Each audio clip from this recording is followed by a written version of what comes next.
இங்க ஒரு ஆளு நைட் 1 மணிக்கு டிவி பார்த்துட்டு இருக்கான். அப்ப யாரோ அவனோட டோர் கதவை தட்டுறாங்க. உடனே அவன் டோர்ல இருக்க லென்ஸ் வழியா எட்டி பார்க்கறான். பார்த்தா அவன் டோருக்கு முன்னாடி ஒரு ஆளு முன்னாடி இருக்க சவரை பார்த்து நின்னுட்டு இருக்கான். பட் அப்பதான் அவன் அங்க அவனை நோட் பண்றான். இவன் போட்டுக்க ட்ரெஸ்ஸும் அந்த ஆள் போட்டுக்க ட்ரெஸ்ஸும் ஒரே மாதிரி சேமா இருக்கு. உடனே இவன் அவனோட டவுட்டை கிளியர் பண்ண அவனோட கையை ஆட்டுறான். பார்த்தா லென்ஸ்க்கு முன்னாடி இருக்கவன் அவனோட கையை ஆட்டுறான். இதை பார்த்து அவனுக்கு ரொம்ப ஷாக்கா இருக்கு. அதனால இப்ப பின்னாடி திரும்பி டிவில வர ஷோவை பாக்குறான். அதுல 2 பேரும் கண்ணாடிக்கு முன்னாடி நின்று டான்ஸ் ஆடுறாங்க. இப்ப அந்த கண்ணாடி அவங்க 2 பேரும் ஆடுறதையும் ரெஃப்ளெக்ட் பண்ணி காட்டுது. உடனே இவன் அந்த கண்ணாடி மாதிரி அந்த லென்ஸ் தான் ரெஃப்ளெக்ட் பண்ணுதோ அப்படின்னு புரிஞ்சுக்கிட்டு அந்த லென்ஸ்க்கு முன்னாடி நின்று அதை பார்த்துக்கிட்டே டான்ஸ் ஆறான். இப்ப இவன் ஆடுற மாதிரி அந்த லென்ஸ்க்கு உள்ளவனும் டான்ஸ் ஆறான். இதை பார்த்து இவன் சிரிச்சிட்டு இருக்கான். அப்ப திடீர்னு அந்த டைம்ல கரெக்டா கரண்ட் கட் ஆகி திரும்ப வருது. பட் லைட் ஆன் ஆனதும் இது வரைக்கும் அந்த லென்ஸ் தெரிஞ்ச ஆள் இப்ப காணும். இதை பார்த்து அவனுக்கு பயத்துல கொஞ்சம் மறந்து விட்டு போகுது.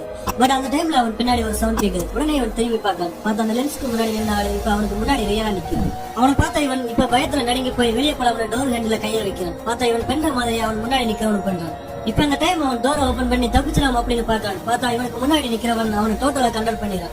நெக்ஸ்ட் அவனை கொஞ்சம் கொஞ்சமா அவனோட பக்கத்தை இழுத்துட்டு வந்து திரும்பி பார்க்கான். பார்த்தா அப்பதான் அவனுக்கு தெரிய வருது இவன் பெண்ணை எல்லாத்தையுமே பண்ணது அந்த டிவி ஷோல ஓடிட்டு இருந்த அந்த பேய் தான் அப்படின்னு.